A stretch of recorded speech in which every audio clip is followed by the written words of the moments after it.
बदलत्या जीवनशैलीत चुकीचा आहार आरोग्याला धोकादायक ठरतो. त्यामुळे आता ऑर्गॅनिक म्हणजेच सेंद्रिय अन्नाची संकल्पना पुढे आली आहे.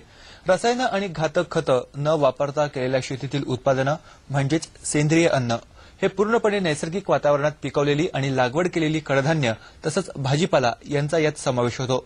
याच सेंद्रिय अन्नाची माहिती देणारं एक प्रदर्शन गोरेगावच्या बॉम्बे एक्झिबिशन सेंटरमध्ये भरलंय. यंदा प्रथमच सौदी अरेबियातील GTZ ही कंपनी भारतात सेंद्रिय शेतीत गुंतवणूक करणार आहे. सेंद्रिय अन्नाव्यतिरिक्त सेंद्रिय कपडे, सौंदर्य प्रसाधनेही या प्रदर्शनामध्ये मांडण्यात आली आहेत.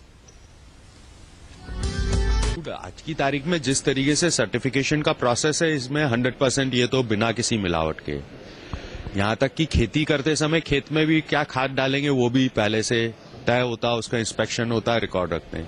पेस्टिसाइड यूज कर नहीं सकते. जो भी सर्टिफाइड ऑर्गेनिक किसान होता है उसके खेत से खरीदी की जाती है. आता एक नजर टाकूयात महानगरातल्या इतरही काही